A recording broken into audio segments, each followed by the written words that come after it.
All right, hello and welcome to the Southbound Sports Show. I'm your host, Richie Leahy, here with my co-host, Matty B. We'll see how I do today. I'm not feeling 100%. Someone tried to take me out, bro, with a, that's just a joke. Got into a car accident, and things are going crazy. But I ended up missing the Michigan game because I was traveling. I was hoping to go catch it, get hit from behind, and then end up at the hospital. And I'm like, the only thing that's going to turn my day around is if we won this game. Nah, son, not even close. 27-9. So we'll get into that in a little bit. But out of Pittsburgh, Thielen, signed by the Steelers for some reason. I didn't even know he was still available. Was he back with the Vikings? Because didn't they make a move for him? Yes, they got back with the Vikings, and then they let him go. Well, the weird thing is he was with the Panthers. Panthers get rid of him, and then they seem like they're making a move to like being decent. Knock out the Rams. And that Rams, they were on a path to being the number one seed. First time, I think Stafford's been intercepted in like 28 touchdown throws or something. I think he broke Tom Brady's record.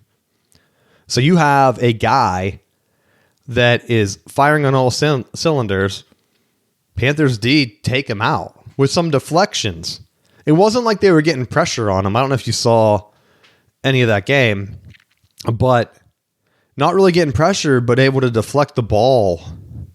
I think that was the one interception. Like that guy just jumped up. Do you think he's being double teamed too? Deflected in the air, got the interception in their own end zone, kind of. I don't remember where he caught it. But that's what it takes. Now the Bears are in control. They took out the Eagles. It was a pretty good Thanksgiving otherwise, right? I don't know what the Eagles' problem is.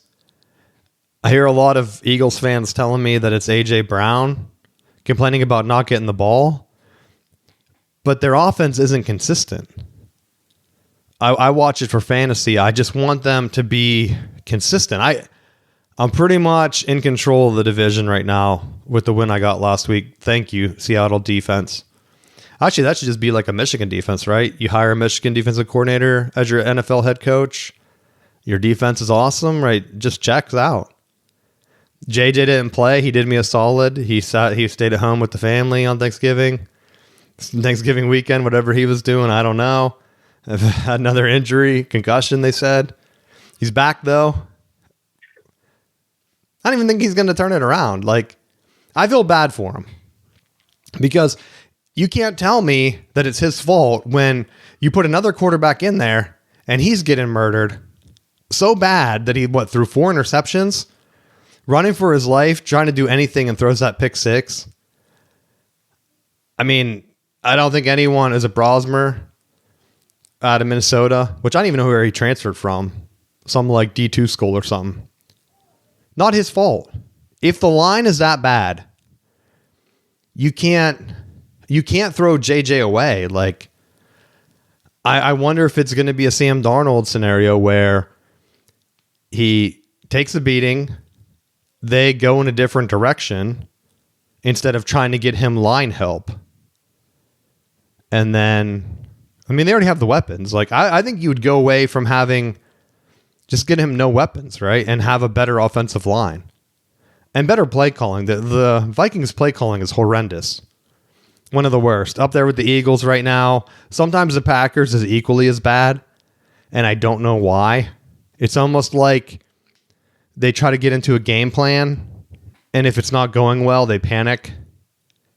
And they're just like going through a Rolodex of plays that don't make any sense. Like there's no flow to it. Like, hey, here's a quick out. JJ looks like he's getting into a rhythm.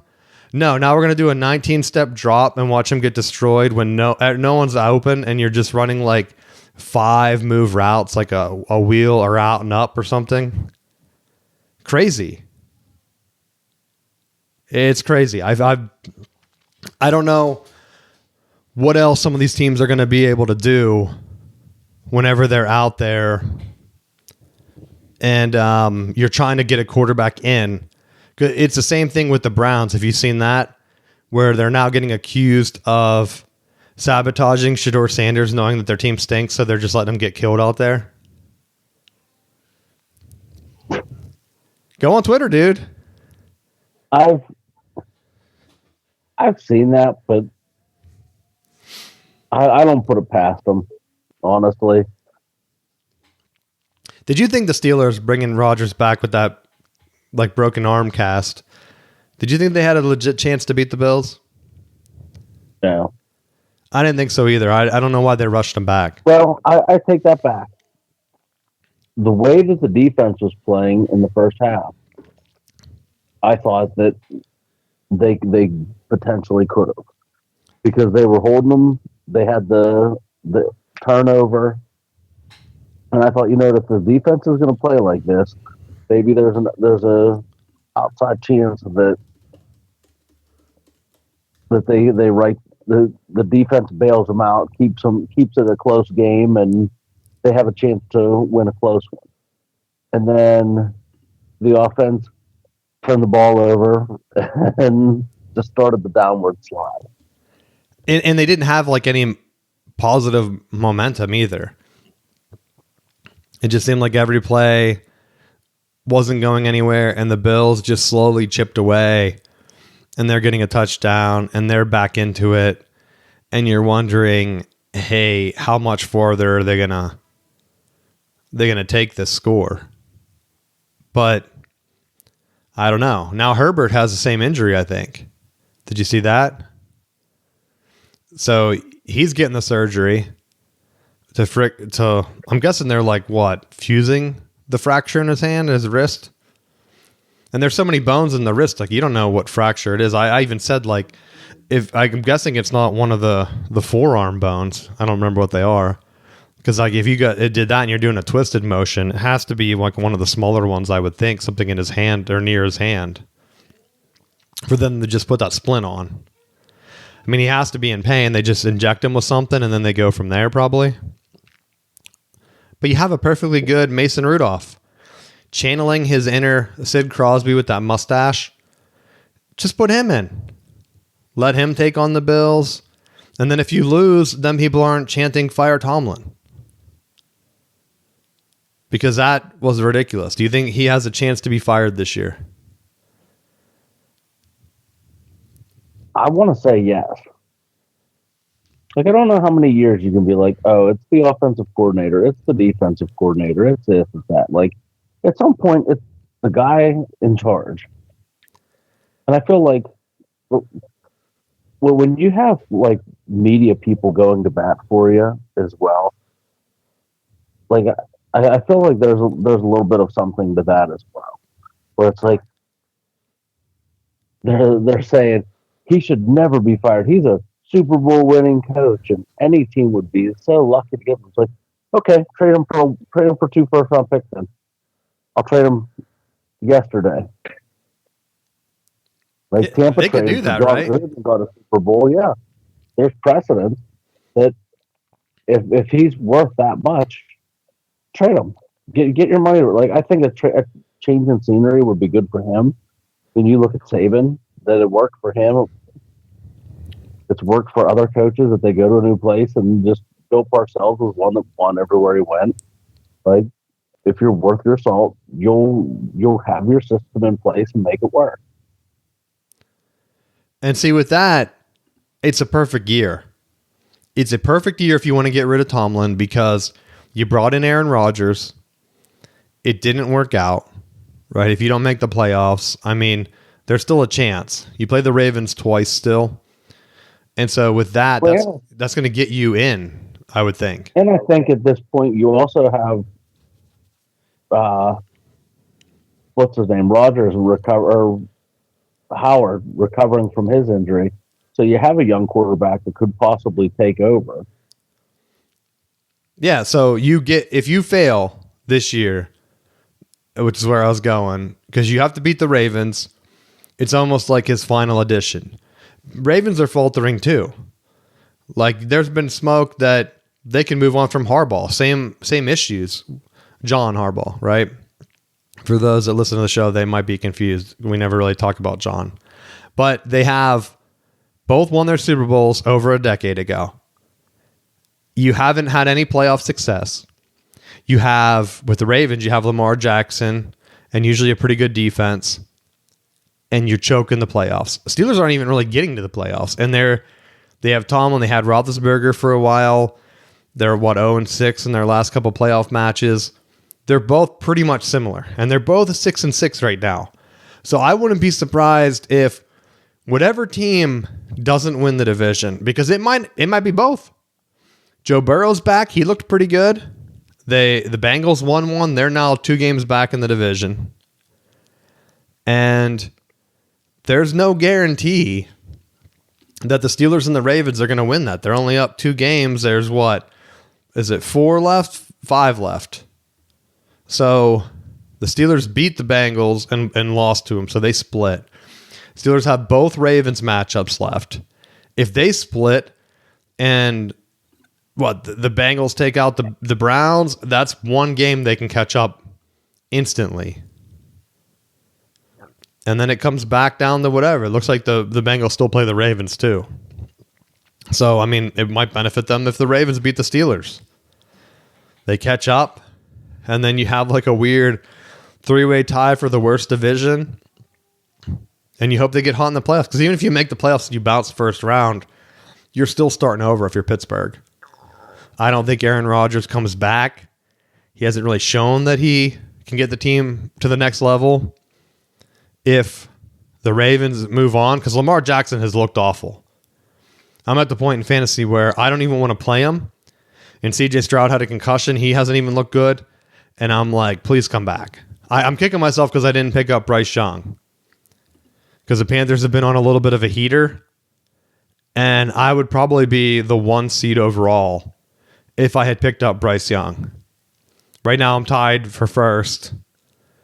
And I think I'm a little bit behind. Fell behind in points overall because I'm behind 23 points. Because Lamar's played like crap. His line is like, what, 4-2? Let's see what his last couple games were. Lamar, 4, 7, and 5.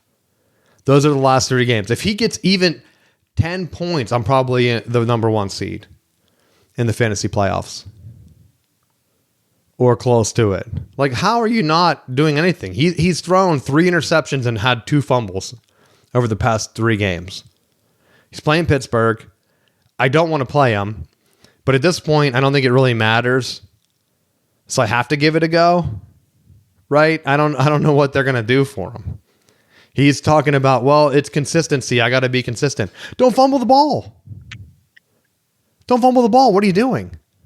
Some of them are just like him running into the crowd and then not protecting it. So he could single-handedly get Tomlin fired if the Ravens beat the Steelers 2 games to end the year. I don't know if it will happen, but that'll be quite the shift. And people come up and they say, who are you going to get? Who are you going to get for the Steelers coach? It doesn't matter who you get. Right? At this point, I don't think it does. I mean, I feel like going through, honestly, Brian Daboll he's that, we go through the recycled coaches. I don't think that he did a terrible job with the Giants, and I feel like he finally had his quarterback in Dart, and it seemed like the Giants were horrible before he got there, and he has them like he was assembling the pieces. I mean, the thing with Pittsburgh is that they're riding all these years with Tomlin, and you're getting mediocre football.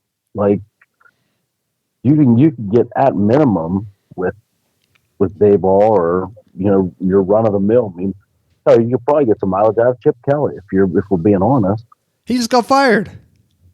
Yeah, doesn't matter. Change the scenery. You've been talking to too many Penn State fans. They've been talking about getting Dayball now. Did you see that? Well, maybe if they keep going at the rate they're going, maybe Chip Kelly will end up at Penn State. Now they'll just bring back Matt Rule, the full circle. Because I don't know. We'll get into the coaching carousel here in a second. But for the NFL, the way teams have been just thrown into like the media, going back to the Eagles, the Hurts tush push thing and him getting stripped, that was the solution the entire time. I'm surprised more teams didn't do that because I think we talked about that before. If they're letting them just push the pile, why isn't someone stripping the ball? And the same thing with like the line jumping. If you see the line jump and you're the defender, you can move you can move. Right? You don't have to wait for the ball if your guy moves. And even if they call it on you because they miss it, they can get that reviewed the next week and then they can start to look at it. That's why I'm surprised when the Chiefs guy jumps. They aren't moving faster, but they get around that by moving him like 10 yards back in the backfield.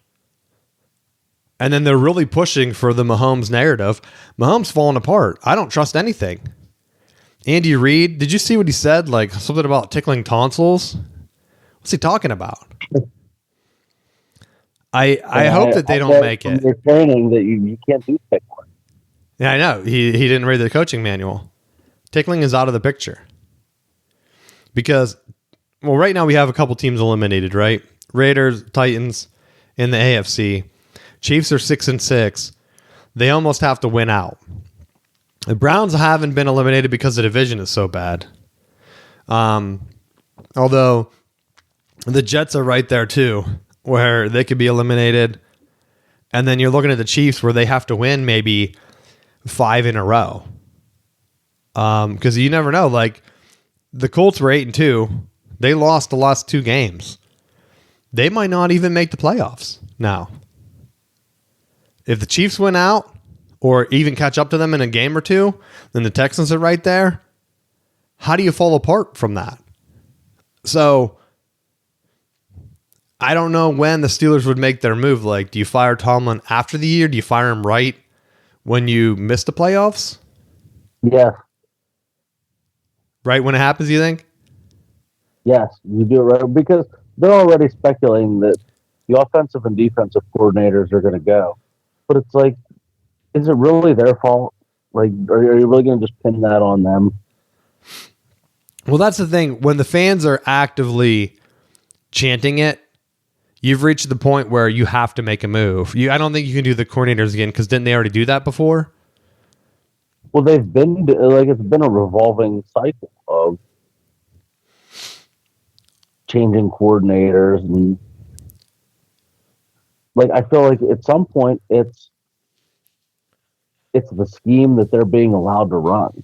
Like I almost look at it like you had Matt Canada who had that really good year at Pitt and then took the money at LSU, but Ogeron was there and said like he didn't want him doing all of the things, like all the shifts and trades and motions that he was doing at Pitt the year prior.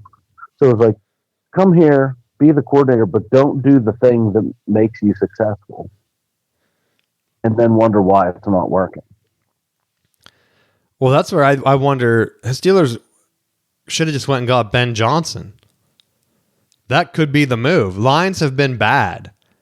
I know a lot of Lions fans just because of the Michigan crossover, and everyone keeps telling me like it's the injuries, it's Dan Campbell, blah blah blah, and I'm like thinking in the back of my head, Ben Johnson right now is in first in the NFC North as the Bears coach. He was key to that Lions' success. He went to a division. He probably would have went to the Steelers if they made the move, right? And you never know how a guy. I mean, look at the other offensive guys like LaFleur. Isn't that what O'Connell with the Vikings is supposed to be? That's why I'm so baffled at both him and LaFleur's offensive like play calling sometimes. But I think, wasn't McVay one of them too, where they were all with the Redskins at the time? I don't even know if they were still the Redskins or the Commanders. And they were all like analysts known for like their offensive ideas or whatever. Go for a guy like that. I think in the NFL it works. Like bringing Dan Campbell and making him call plays is just kind of baffling. And then St. Brown goes down and the Lions' Thanksgiving plans are ruined. But you look across and there's your other offensive coordinator Probably going to win the division. Maybe not, though. I mean, they got to play the Packers. It just depends which play calling the Packers show up. They play the Bears this week, and they play them in 2 weeks. So they play them almost back to back. Packers have the Broncos sandwich in between. So if the Bears can at least split and hope the Packers lose to the Broncos, they're in the driver's seat. Driver's seat to win that division with the brand new head coach. And he's gotten Caleb Williams to kind of settle down. I've noticed that he hasn't been really pinpointing the same guys either. Like he was spreading the ball around last game. He was throwing to Swift a lot out of the backfield. Had a couple plays to Adunze, but he wasn't just laser focused on him like he was at the beginning of the year. And I think that makes a big difference. That's why I don't know what the Eagles are doing. They're not really trying to shove the ball to A.J. Brown.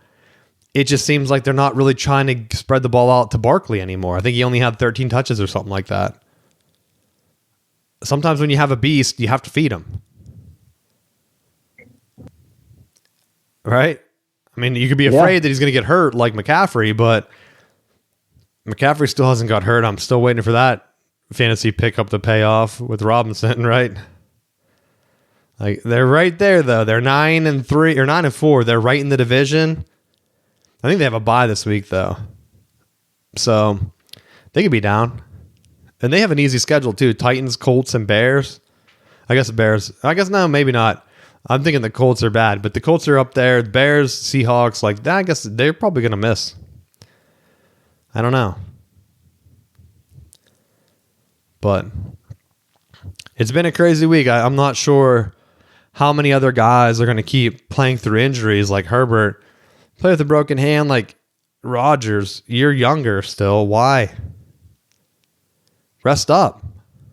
I know you might miss the playoffs or whatever. But is it worth it? They're playing the night game too. Against the Eagles. That'll be big.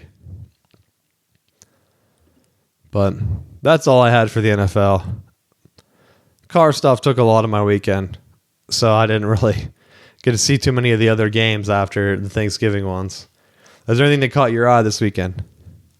I mean, the only thing that's really caught my eye is with the Steelers trying to bring Adam Thielen in, that there was all this talk of different receivers, and they did bring in DK Metcalf, but I felt like there was talk of Ayuk, there was talk of a couple of other different guys that were like, we want to prove that we're trying to be competitive. We're trying to win. It's like nothing says bare minimum, like we're going to bring in a guy that, almost a decade ago was an all-pro. He's like 35 now, and we're like, let's bring him in too. Like, it's almost like when you're playing Madden and you're just like trying to like bring in all the older players because you remember at some point that they were good. It's like that's not how you're going to develop a competitive team year in and year out. I mean, I think they're at a point right now where I would really like to see them, go after somebody like Kingsbury and just have him be like, have an offensive minded coach really take the lead. I know like your McDaniel. Well, McDaniels may end up getting himself fired. Like, there might be a different type of look, but like someone within that Shanahan McVay tree that would be a good fit. They're like just trying to find, because I feel like Tomlin's been so defensive heavy. They've exhausted so many picks on linebackers and secondary guys to try to keep the defense competitive, but I think they've just been so negligent offensively. It's like they've rode Roethlisberger to death.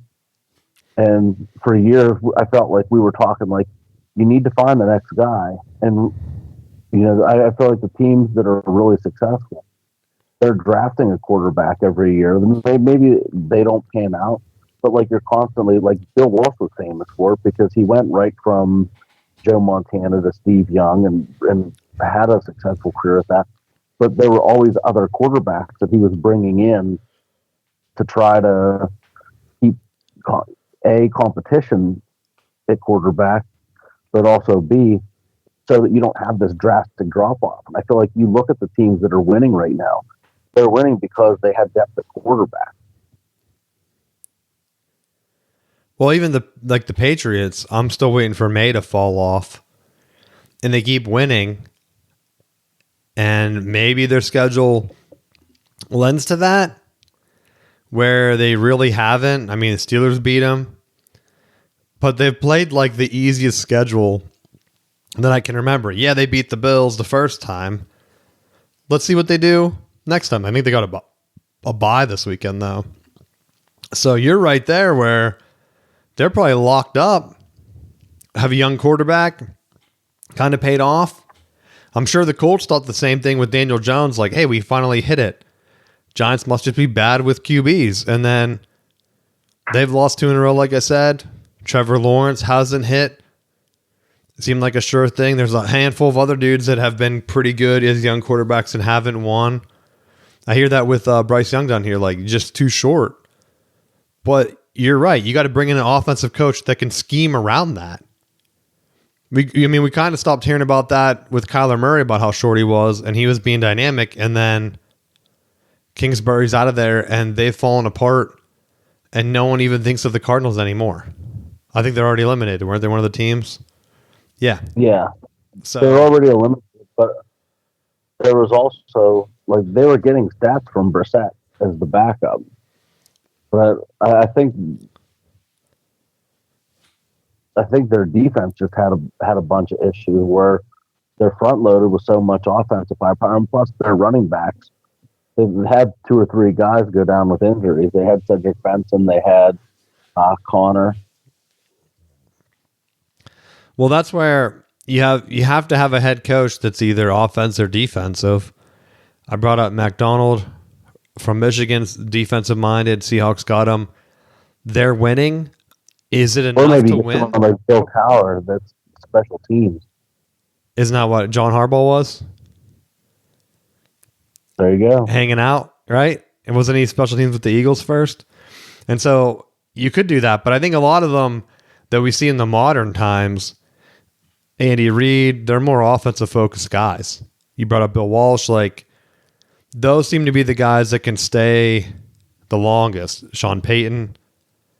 I don't know what Pete Carroll was. Was he offense? Just Reggie Bush's dad, I guess. So yeah, I mean, that's where the rumors are. And now we'll get into the coaching carousel stuff.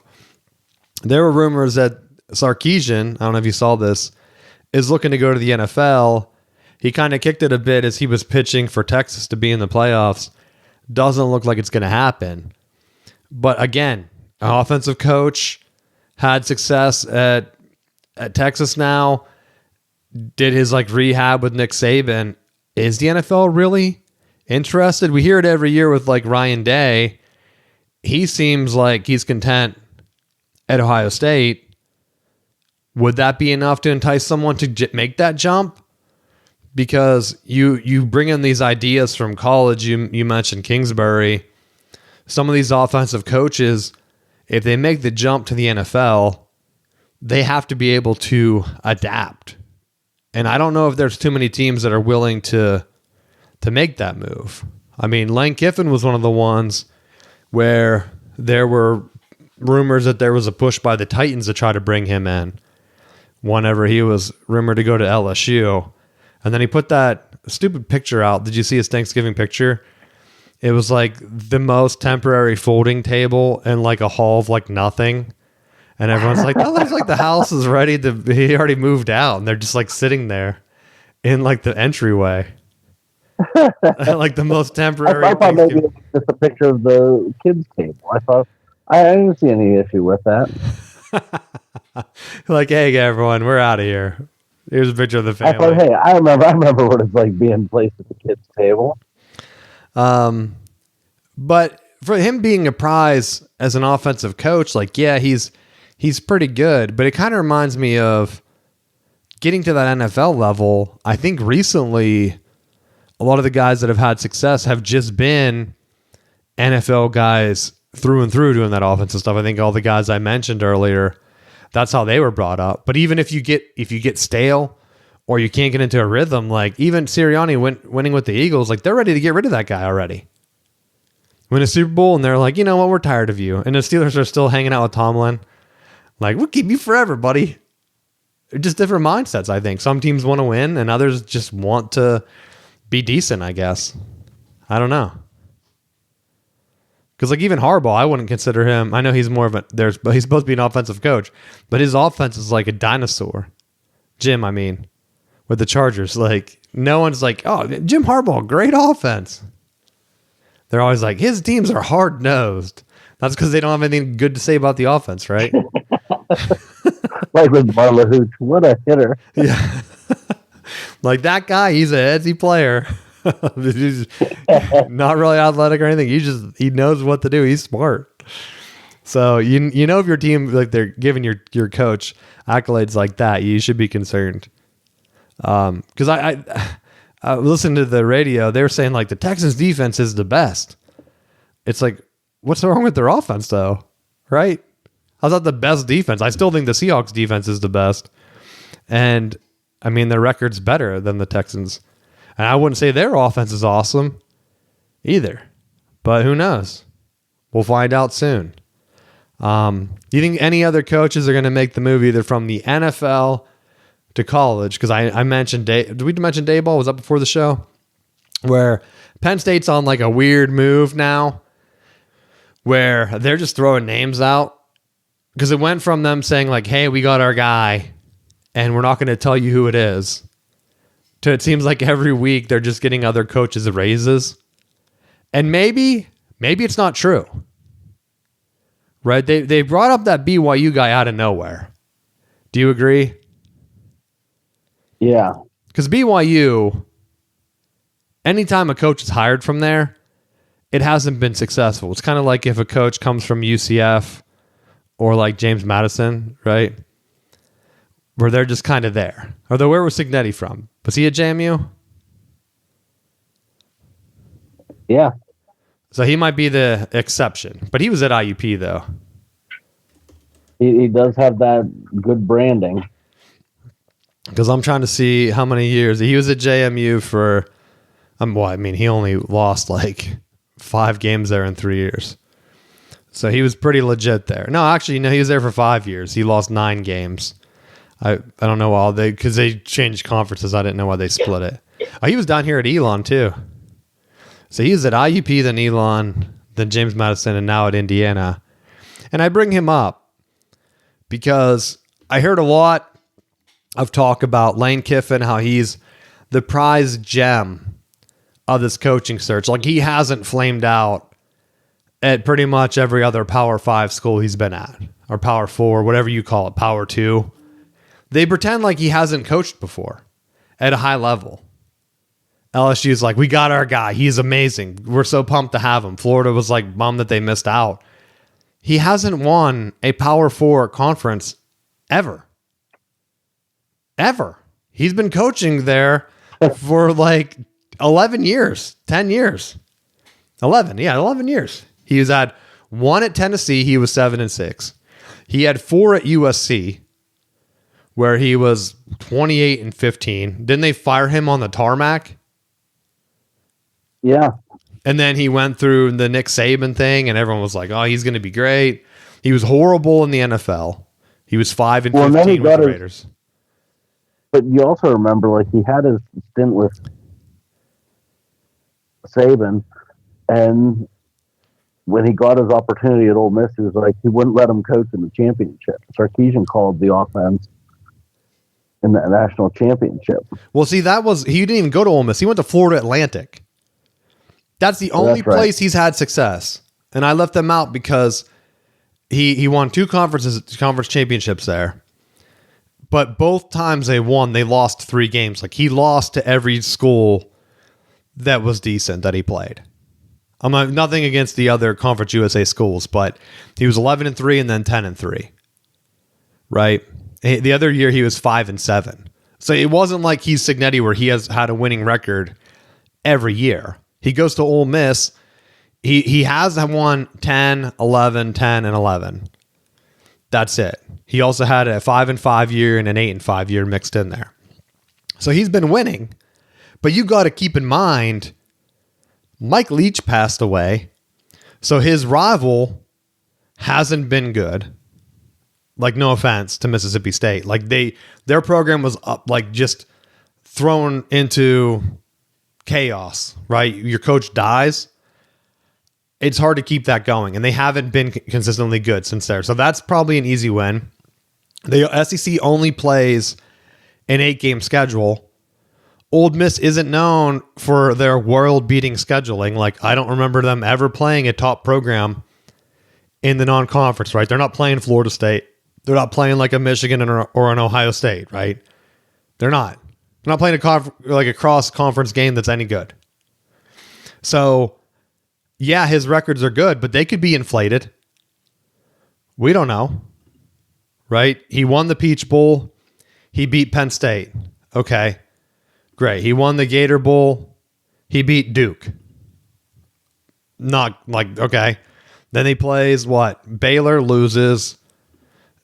He loses to Texas Tech in a bowl game, and these are all at Ole Miss, and he loses, or he beats Indiana. That was not Cignetti, though. That was probably Tom Allen. I don't know. All right, that was the COVID year. So, like, pretty good. But I don't think that you should be taunting, like, going out and saying, like, he's the greatest coach that's ever coached. And the way he's handled things is weird. Right? So if I'm an LSU fan, all right, we got a consistently good coach, kind of. But saying, like, we're firing Brian Kelly, he hasn't won the conference. Like, Kiffin has never won a conference in the power, whatever. Right? So what's the difference? Yeah. I mean, because, like, I was looking at Brian Kelly and his stats, no offense to LSU, but his stats are probably way better than Lane Kiffin's. I mean, he won 2 national championships, D2, I think. Yeah, Brian Kelly has 2 D2 national championships. He's won. He played in the ACC championship in 1 year. He played in the SEC championship. Lane Kiffin has never played in any conference championship. Right? Even at USC, the most prestigious program, they were tied, I think, in the South. I don't even know if they had a division championship that year. The 2011 season. Did they play in the championship? No, I guess they didn't have one back then, or did they? It doesn't have it marked as one. Maybe they didn't because they were still the Pac-10 or whatever. So maybe he could have played in one. I don't know. In 2011 at USC. It's not marked as a conference championship berth. But, like, all right. Well, what are you doing at Ole Miss? Like, he was worse than Brian Kelly was over the same span in the SEC. He was worse. Maybe you consider it an upgrade. I don't know. And Brian Kelly's stint at Notre Dame was way better. He was what? Runner-up before? Lane Kiffin hasn't even made the playoffs. And just to put it in perspective, I don't even think he's as good as James Franklin. Like, if I'm comparing the two, James Franklin is a better, more consistent coach. Won 2 playoff games, won the Big Ten, has played for another Big Ten championship. Yeah, they couldn't get over Ohio State, but you can't say, like, Lane Kiffin's been crushing Alabama either. No, he couldn't get over anybody. So, yeah, Franklin had an issue with Michigan and Ohio State. At least you knew which 2 teams he was going to lose to, for the most part. Kiffin's throwing in duds left and right. Like last year, I don't even know. They're losing to Kentucky? How? Losing to a bad Florida team whenever you're on the cusp of playing in, like, the SEC championship? He's known choking. So I would be shocked, honestly, if LSU miraculously wins an SEC championship in the next couple years. I don't think it's going to happen because you have DeBoer there, unless DeBoer leaves, and you have Kirby Smart. And you also have Elko there. Another known choker, right? Come on. You can't just beat Texas one time. You have Sark there. Lane Kiffin is easily, what, the 5th best coach? 6th best coach? At best. At best. It's not like they brought in a national championship winning coach and his time at USC was such a dud that they just got rid of him in the middle of the season. I don't know. You could be like, he's older now. He's funny on Twitter. He was like threatening that guy that called him a hoe. Did you see that? No. Yeah, one of the Ole Miss writers said something like, well, it's our fault for trying to make a hoe a housewife or something like that. And after the game, like Kiffin got in his face and you could tell there was just like awkward tension where like Kiffin really wanted to fight him. He had like 4 cops around him. And the guy was like just awkwardly standing there. And people were saying like, he punked you. Kiffin punked you. And I'm like, where are all these Kiffin fanboys coming from? Like, how did he punk the writer? He didn't push him. What do you want the writer to just start punching him? Like, yeah, I called you up, but I'm going to start punching you now. With all these cops around. And then make like, what, mayhem? He's probably like, they said like he looks scared or he looks shocked. Yeah, he's probably shocked that he listened to the show, right? He should have said that. I didn't know Kiffin listened to the show. Great for publicity, right? But that cracked me up. And that just made me like, yeah, people cheer for you if you're the underdog. You go to LSU, no one's going to cheer for you anymore, right? Like, that's what was great about Mike Leach. If Mike Leach randomly went, and we talked about like, oh, I wish he was at Michigan or I wish he was at Florida State. People wouldn't cheer for him there, though. Like, it's great that he picked like Washington State or Texas Tech. Could you imagine now with Texas Tech money that they're throwing around with NIL, how good his teams would have been? It would have been insane. But see, the thing is, they're still a small school. So it doesn't matter. Now, if they had just won 8 Big 12 championships or something in a row, and they're like, okay, well, we're tired of Mike Leach at that point. That's where like you get tired of teams winning and they have to start winning national championships. You see it in basketball with UConn. They're not a blue blood. They're not a blue blood. Bro, they've been winning 5 national championships or whatever in the last couple decades. Yeah. I think they're more of a blue blood than Indiana at this point. So Texas Tech could easily, if they keep their NIL game going strong, could easily be in a position where they get a Big Ten invite or they get something. And maybe not that, maybe that's not worth it, right? At some point, if you're going to have the system we have now, which is a complete disaster, because Lane Kiffin right now, everyone was shocked that he left right before the playoffs and that he's not going to coach them and that he's pressuring his other coaches into coming with him. And after the negative publicity got, now he's like letting them coach in the playoffs at Ole Miss. It's like, okay, well, now you just seem like a big douchebag. Do you think casual fans of college football are going to cheer for you now at LSU? Like, no. And then recruits are going to see that like you're not the funny coach that people like. And if they're like an unheralded recruit, they're not going to want to come play for you either. I look at it kind of like the Scott Frost thing. Goes to Nebraska. He's like the heralded son. For all accounts, everyone was saying how big of a jerk he was when he got there. The way he went out at UCF. Very similar to what Kiffin's doing. You can't come in as a jerk, dude. Of all the stories that were wild about Kiffin that I heard, the one that I think is, if it's true, the worst, is that his dog wasn't even his. Like, they used it as a tactic to like improve his image. So that his dog Juice wasn't his. It was like someone that like belonged at Ole Miss. Yeah. And that's why I hate them showing the dogs on TV. Cause like, yeah, okay, it's a publicity thing. Great marketing. They said that was like like the same person that represents Kiffin, the same one that represents Herb Street, and they're both like, we have our dogs, and they're both labs, and like there's all these parallels. I wouldn't be surprised if that wasn't Herb Street's dog, right? I wouldn't even be surprised if he hated dogs. He just seems fake. He seems so forced on the NFL that I don't know how that's going to last. Where's he on? Prime Video, maybe? He's not on one of the main ones, right? He didn't get the call up to replace like Collinsworth or someone. And even like, he's getting to the point where he's not really adding anything for me. Like, yeah, it was great whenever you knew all the college guys, but you can tell that him doing the double duty or whatever he's been doing, it just hasn't paid off, where he's not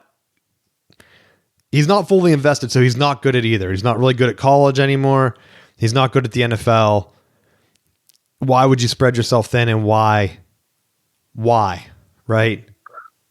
Why am I supposed to listen to you? Where he's gone wrong is that he went from being more authentic to trying to fill what the ESPN talking points are, and he's just not a BS artist.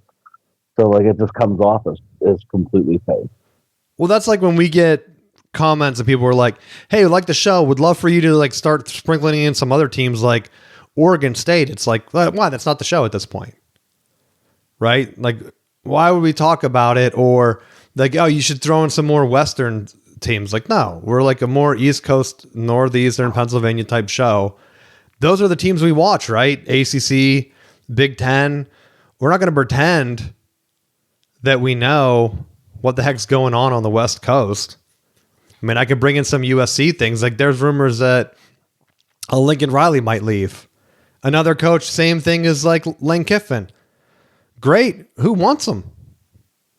Right? Where's he going to go? Penn State? Because if you're at one of the top programs, you have to win. Because otherwise, why would someone want you? Once you go up so high, that's the thing I hear with Sharon Moore at Michigan. People are saying if Michigan were to fire Sharon Moore right now, that would instantly become the number one most desirable job. Because NIL, recent national championship, prestige, right? Okay. Biggest stadium, easy. And then no one will want Sharon Moore.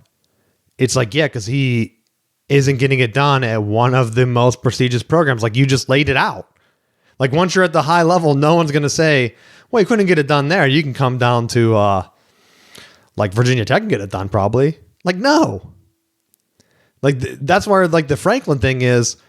He was close to getting it done. He was so close he could taste it. And Penn State's like, you know what? You had a bad year following up that semifinal run or whatever. We're not going to have you run it back. Like, we've had enough. It would be okay if that was like 5 years ago, but like they just lost on an interception late in a game to Notre Dame that could have put them in the national championship game. And so Virginia Tech's probably like, those idiots. And now Penn State's not even hiring a coach. So Franklin's just flipping recruits and sitting back laughing right now, probably. Which brings up my point. Because, like, Lincoln Riley, four conference titles at Oklahoma, I'm going to jump to USC. No conference titles at USC. Played for one. Probably lost to Oregon. I don't know who he lost to. Oh, no, didn't he lose to Utah or something? And so then he joins the Big Ten. No. Like, I don't even know what he's doing. So, like, who is going to hire him? USC used to be, like, one of the top jobs. And probably still is one of the top jobs. They don't have really any rivals over there. But he could leave if someone wants him. And I think right now, the way the NCAA or whatever fixes it is they talk about we have the one portal. I still think there should be two. I know coaches complain about the spring game, but since when is spring practice mandatory? Right? I think I heard some numbers where you're getting upwards of like 90% of top recruits are trying to enroll early so that they can go through spring practice. So they're skipping like prom. Like they're not playing baseball in the spring. They're not running track. Like they're just giving up the last half of their high school year to run camp. And then these guys are trying to lock them in, which. But the other part to that though is that you're getting a head start in your college experience too. Like you're taking classes. It's not like you're just showing up and taking ballroom dancing.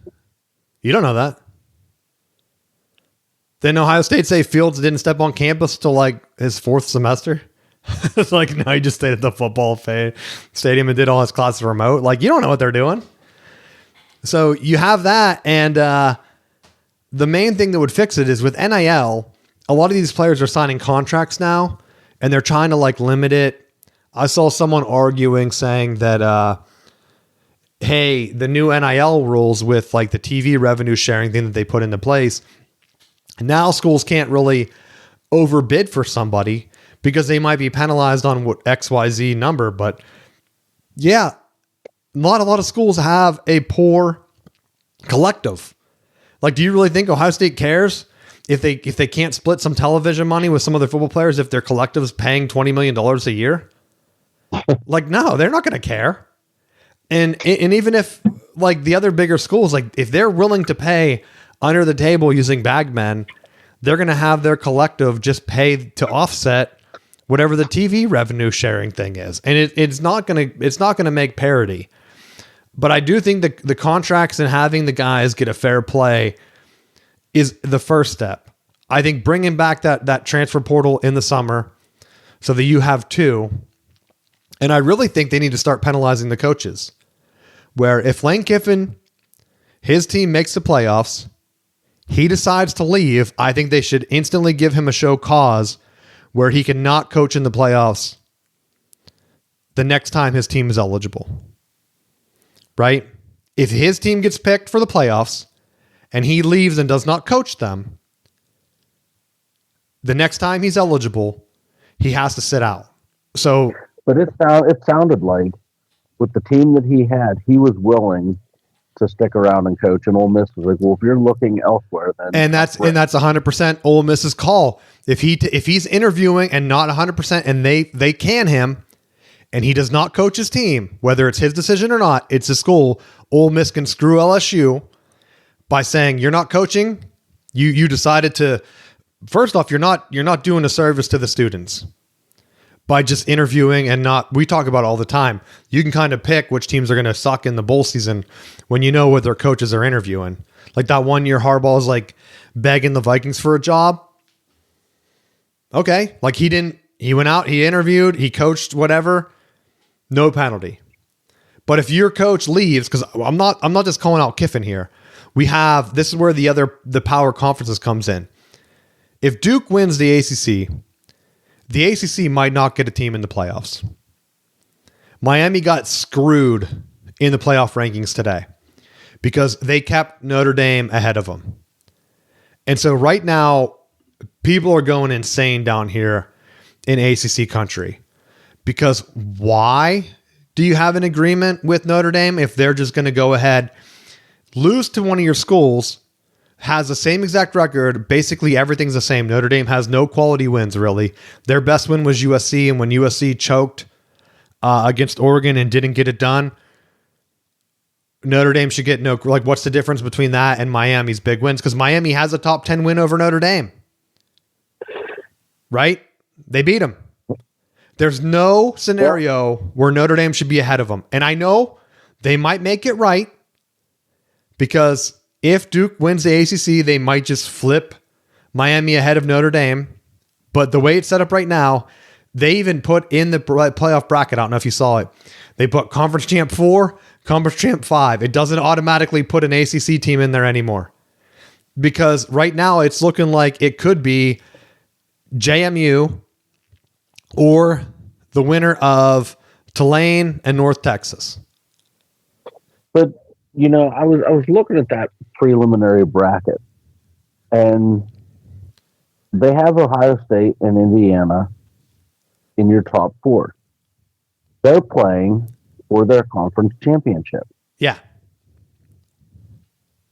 They don't need to be in that top 4. I'm sorry. You're going to play a conference championship. They don't get one of those top 4 seats. But that's what they fought about last year. Because they're going to play each other. And this is one of the issues that I have.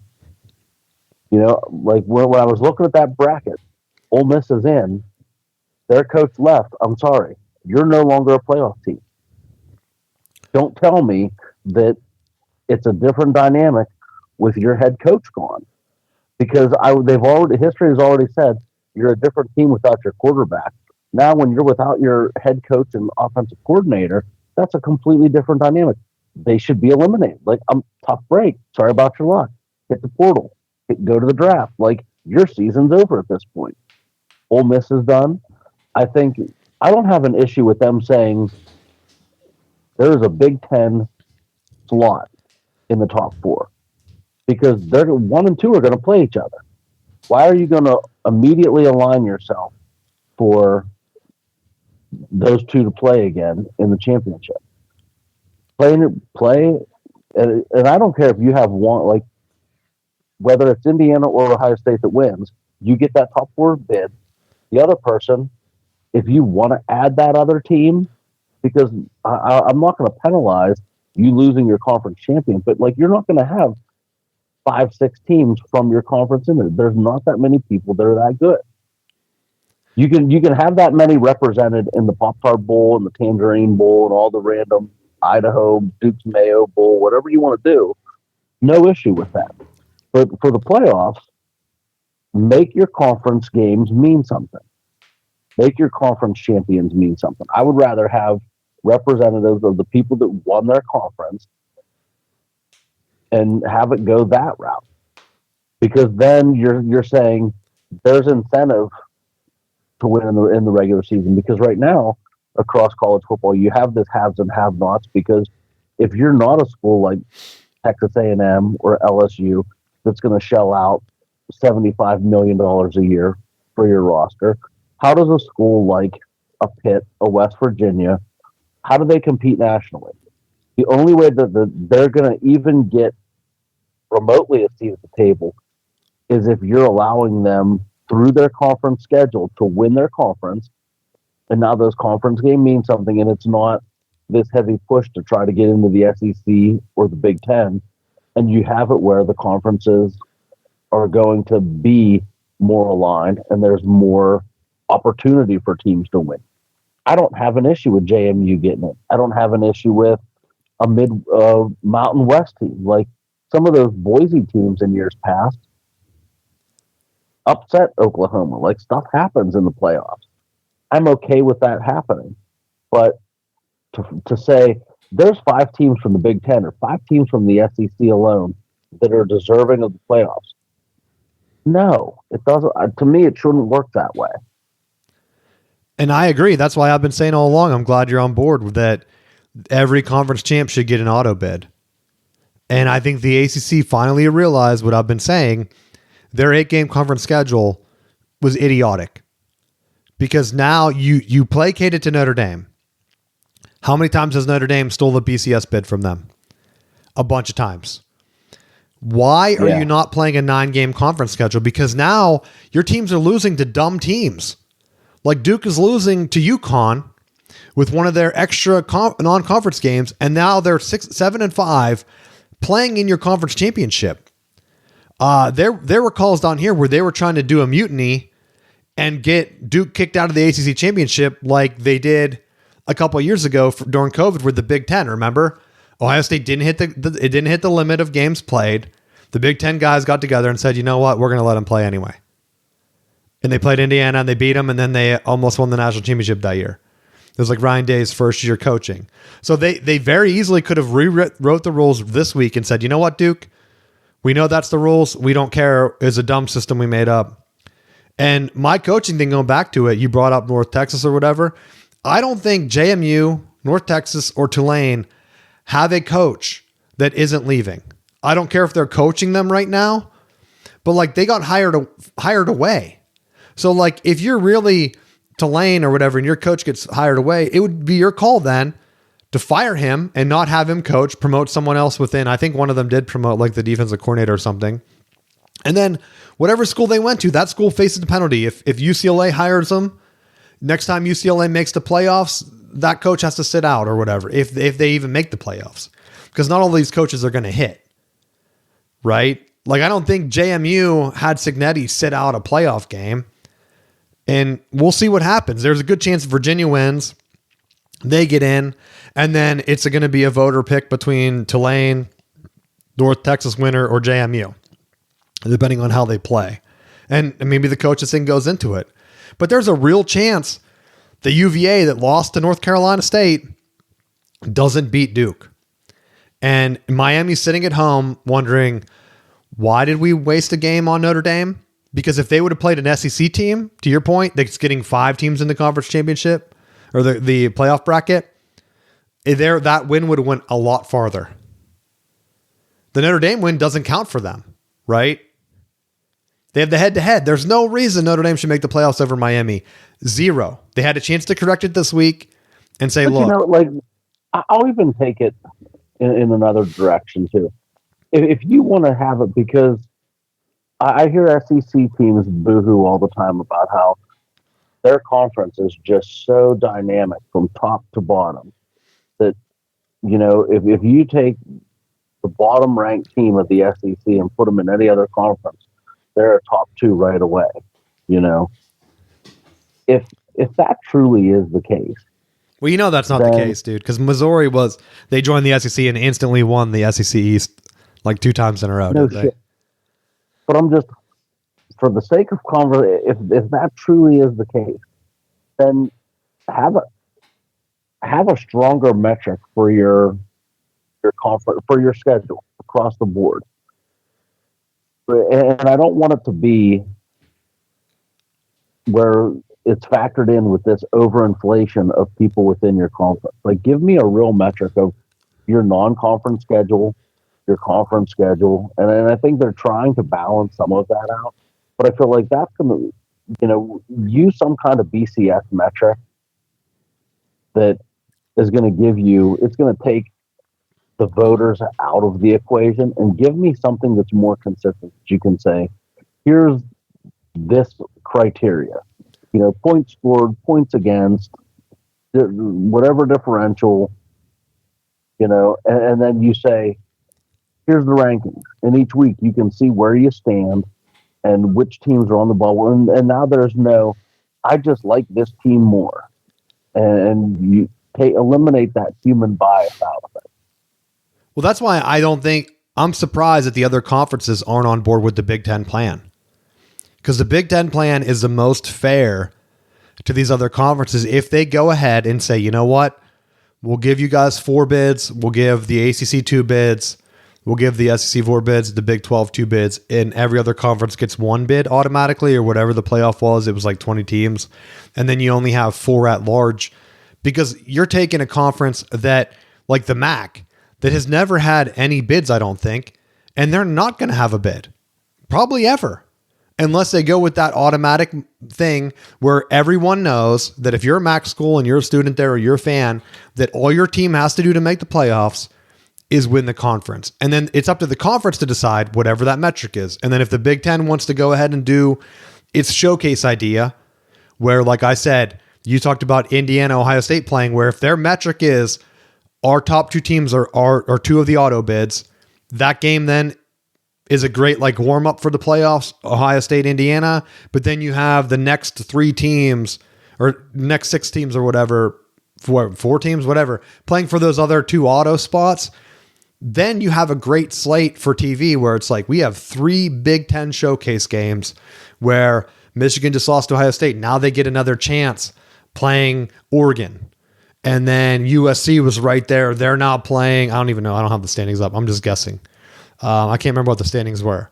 So the Big Ten right now, that those are going to be the teams in there, right? You have Oregon. Oh no, Oregon would play Iowa and Michigan would play USC, but I think Michigan and USC already played. So you could really just flip it and have USC play Iowa and Michigan play Oregon. And those are your other 2 playing games. And I think that would be 100% better than what we have now, where Ole Miss loses their coach, and for whatever reason, they're now ahead of A&M when A&M has been better all year. Like, how is that fair? Like, to your point. Yeah. Like, okay, so now the SEC is like, they only have 4 teams in, so now they have to decide, right? They have Alabama, Georgia. Are they going to just do the top 2? Because then the other ones could have an at-large. So, like, the Big Ten could even just add in an extra game for an at-large possibility where you're now having Washington and Illinois, or like, I don't know, Nebraska kind of faltered off, but like you're putting your next teams up into that showcase, where the SEC this year, their records are inflated because they only played 8 conference games. Once they get on that 9-game schedule, I think we're going to see an even bid. And that's where I said, I know you hated the pods. The pods give you even scheduling, where even if the ACC had something where it was like their conference got too big, they took the SMU money, they took the Stanford money and all those West Coast teams' money, and they're like, we're going to keep everything the same though. And now it sucks because there's no rules, right? Miami's sitting at home saying, well, we're one of the best teams, but we have to watch 7-5 Duke in the championship because we have a 5-way tiebreaker, which they very easily could have just did what one of the other conferences did and used a computer model. Miami would have made the conference every single time. They're the best computer. Like, they have the best strength of record.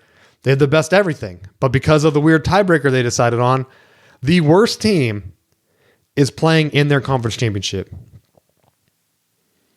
Yep. They did it to themselves. And that's where I think, like, go to the auto bid. Do a showcase. If the ACC gets 2 teams in, do your weird tiebreakers. Because instead we could have had Virginia play Duke if that's what they're going to showcase. Because I guarantee they want to be picking Duke to make the playoffs for real, right? You could put Virginia playing someone and Georgia Tech playing Miami.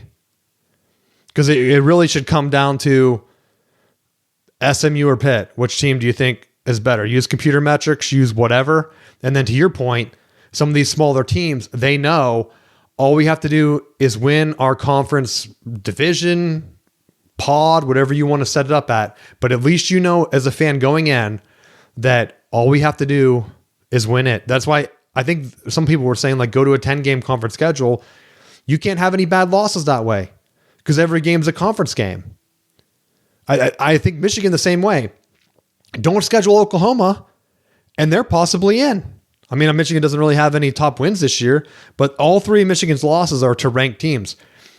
You don't know if there was a showcase of Michigan gets in the playoffs, they get hot, win 2 games. You don't know. You have no idea. It's not like they didn't jump out on Ohio State early. I think they settled for field goals. They scored 2 touchdowns, and I didn't get to watch the entire game yet. They're up 14-0, I think. That's a different shift against the number 1 team in the country. So the only thing that's hurting them is they decided to play Oklahoma in the non-conference. What if they had played another Big Ten game and they got, I don't even know who we didn't play, Purdue or Rutgers instead? And that's another win. And it's a conference win, so they're not going to knock it. They could be in the playoffs, right? Or if they played Iowa instead, and that's another ranked win. Or that is a ranked win. So there's a couple of different ways that this could be around where it's like, what's the most fair way? And I think the fairest way is to do auto bids. And if they decide to cut it up by the most power, like the bigger conferences get the most bids, I think the smaller conference commissioners are so dumb because instead of getting one slice of the pie, they're hoping to get a bigger slice every couple years, and they're not even getting it every year. I think they think, okay, well, our conference is going to get that 5th conference bid every year, and it's not going to happen. One year it could be JMU, one year it could be Tulane, one year it could be like Ohio, one year it could be whatever team. Instead, just take the sure thing. Take the sure thing. There's only going to be, 8 or 10 conferences? I think there's 10 now. When the Pac-12 merges, you're going to have 8 auto bids? If they go to like a 2014 model, you're still getting so many at large. Yeah, to your point, you're going to be filled up with SEC or whatever, Big Ten teams, but there's no way around it. At least take the sure thing and get every conference an auto bid. That way fans of the smaller schools aren't turned off, because I'm not kidding. It's going to be hard to compete without the NIL, but like if you're a fan of Boise State this year, you knew halfway into the year your season was over. There's no way your conference is getting picked. Where same with like the MAC. I think the MAC has 2 8-4 teams or something playing for their conference championship. You're done. What are you playing for? Like a conference champ? Where at least why have the bye? You don't think Ohio State could beat Western Michigan if they win the MAC? It's just like the basketball tournament. Let every conference in. If you think the conference is really that bad, have them play the number 1 team. And if that number 1 team never gets upset, who cares? It's a good warm-up game. I'd rather have them warm up than have what happened to Oregon last year, where the team comes out flat and then doesn't do anything.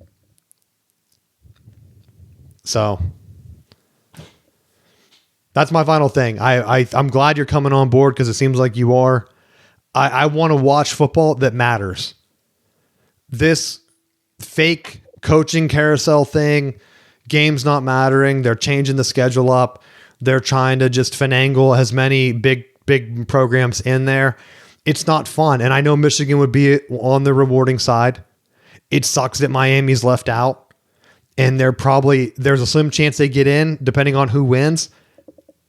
If they didn't put them in now, I don't see there's any way that they're going to go back and change their mind and put them ahead of Notre Dame. I honestly think you have a better chance of BYU beating Texas Tech and both BYU and Texas Tech making it, and Notre Dame and Miami both missing it, because that's how it's set up right now.